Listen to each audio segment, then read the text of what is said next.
Highbridge Audio Productions presents The 33 Strategies of War, written by Robert Greene and read by Don Leslie. Preface. We live in a culture that promotes democratic values of being fair to one and all, the importance of fitting into a group, and knowing how to cooperate with other people.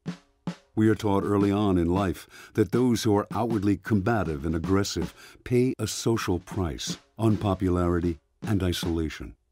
These values of harmony and cooperation are perpetuated in subtle and not so subtle ways through books on how to be successful in life, through the pleasant, peaceful exteriors that those who have gotten ahead in the world present to the public, through notions of correctness that saturate the public space. The problem for us is that we are trained and prepared for peace, and we are not at all prepared for what confronts us in the real world: war. This war exists on several levels. Most obviously, we have our rivals on the other side. The world has become increasingly competitive and nasty. In politics, business, even the arts, we face opponents who will do almost anything to gain an edge. More troubling and complex, however, are the battles we face with those who are supposedly on our side. There are those who outwardly play the team game, who act very friendly and agreeable, but who sabotage us behind the scenes, use the group to promote their own agenda. Others, more difficult to spot, play subtle games of passive aggression, offering help that never comes, instilling guilt as a secret weapon. On the surface, everything seems peaceful enough, but just below it, it is every man and woman for him or herself. This dynamic infecting even families and relationships. The culture may deny this reality and promote a gentler picture, but we know it and feel it in our battle scars. It is not that we and our colleagues are ignoble creatures who fail to live up to ideals of peace and selflessness, but that we cannot help the way we are.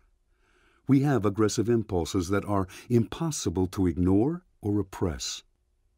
In the past, individuals could expect a group, the state, an extended family, a company, to take care of them. But this is no longer the case, and in this uncaring world, we have to think first and foremost of ourselves and our interests. What we need are not impossible and inhuman ideals of peace and cooperation to live up to, and the confusion that brings us, but rather practical knowledge on how to deal with conflict and the daily battles we face. And this knowledge is not about how to be more forceful in getting what we want or defending ourselves, but rather how to be more rational and strategic when it comes to conflict, channeling our aggressive impulses instead of denying or repressing them. If there is an ideal to aim for, it should be that of the strategic warrior, the man or woman who manages difficult situations and people through deft and intelligent maneuver.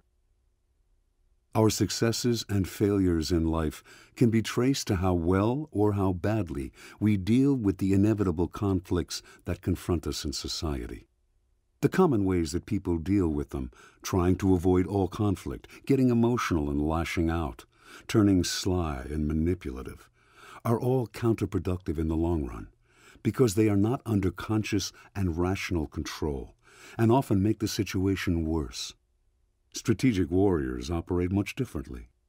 They think ahead toward their long-term goals, decide which fights to avoid and which are inevitable, know how to control and channel their emotions.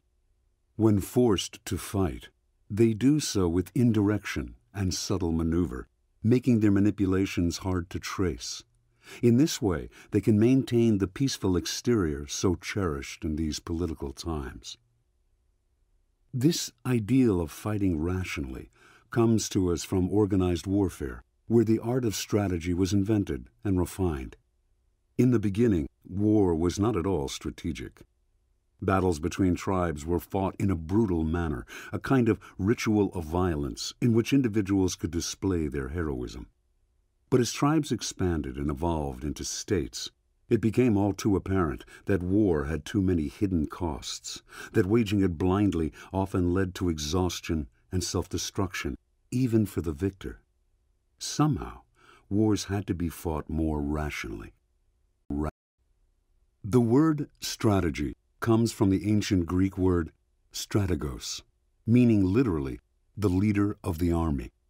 Strategy in this sense was the art of generalship, of commanding the entire war effort, deciding what formations to deploy, what terrain to fight on, what maneuvers to use to gain an edge. And as this knowledge progressed, military leaders discovered that the more they thought and planned ahead, the more possibilities they had for success.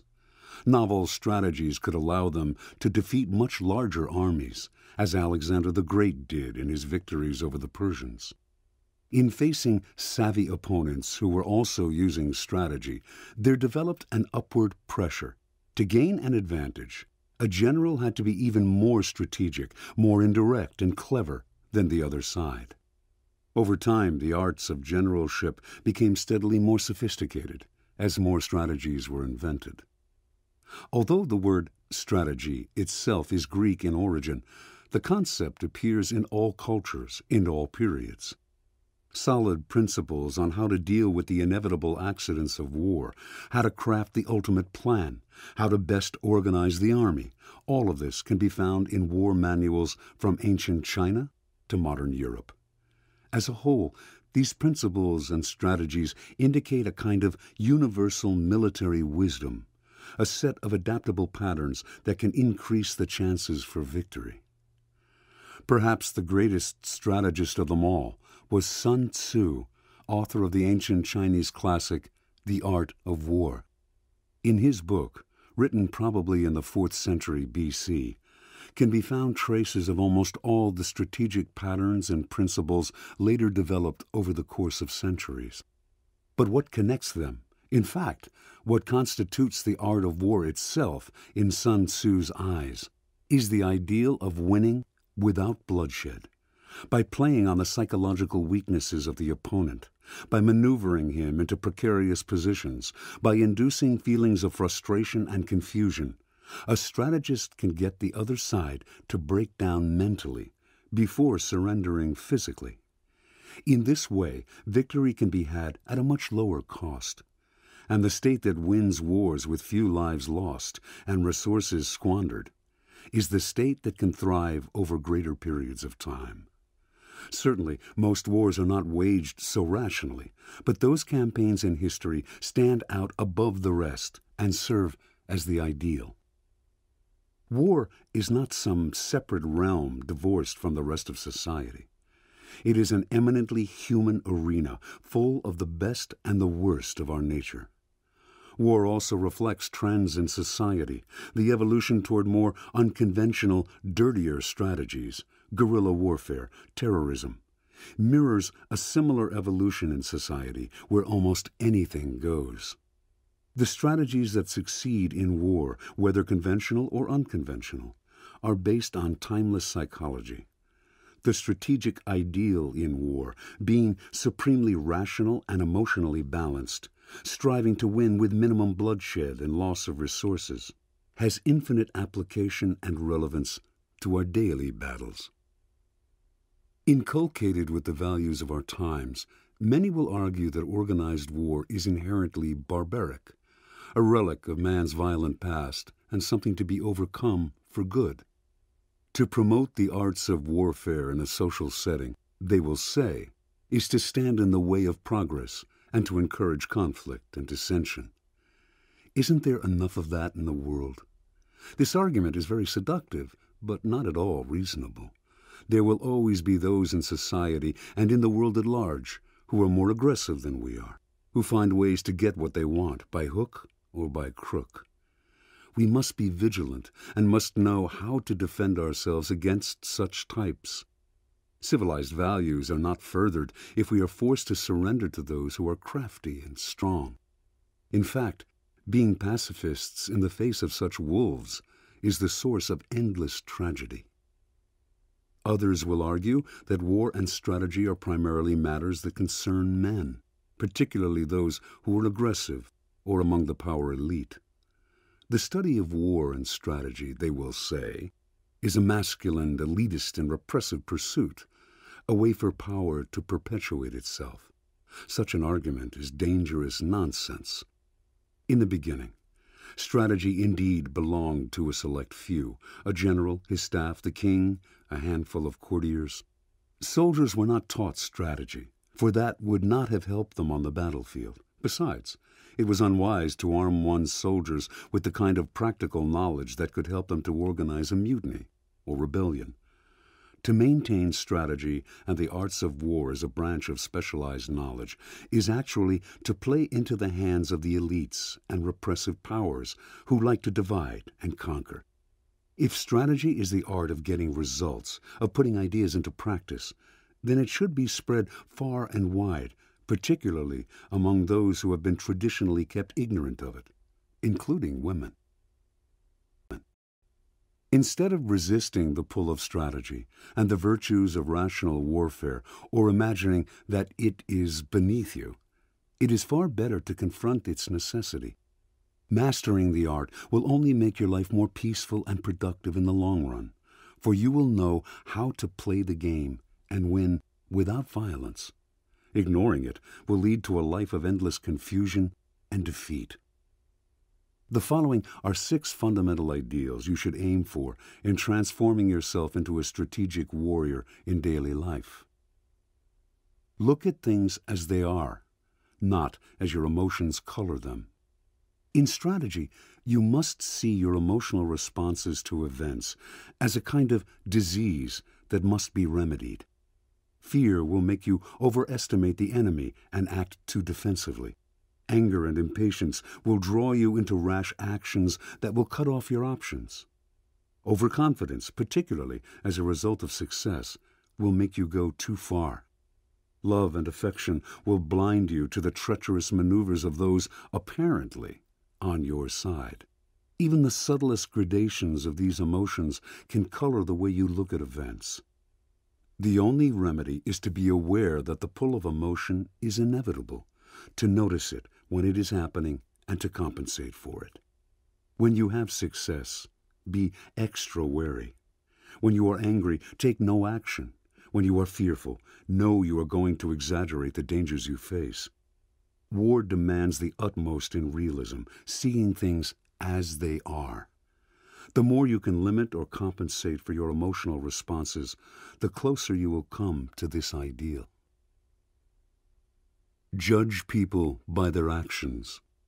The brilliance of warfare is that no amount of eloquence or talk can explain away a failure on the battlefield. A general has led his troops to defeat, lives have been wasted, and that is how history will judge him. You must strive to apply this ruthless standard in your daily life, judging people by the results of their actions, the deeds that can be seen and measured, the maneuvers they have used to gain power. What people say about themselves does not matter. People will say anything. Look at what they have done. Deeds do not lie. You must also apply this logic to yourself. In looking back at a defeat, you must identify the things you could have done differently. It is your own bad strategies, not the unfair opponent, that are to blame for your failures. You are responsible for the good and bad in your life. As a corollary to this, look at everything other people do as a strategic maneuver, an attempt to gain victory. People who accuse you of being unfair, for example, who try to make you feel guilty, who talk about justice and morality, are trying to gain an advantage on the chessboard.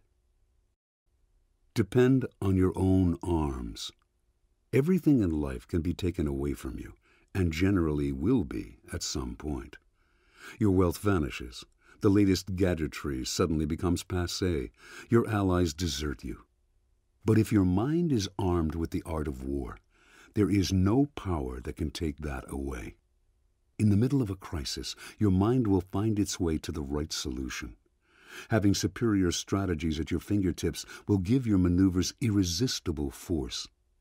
As Sun Tzu says, being unconquerable lies with yourself. Worship Athena, not Ares. In the mythology of ancient Greece, the cleverest immortal of them all was the goddess Metis.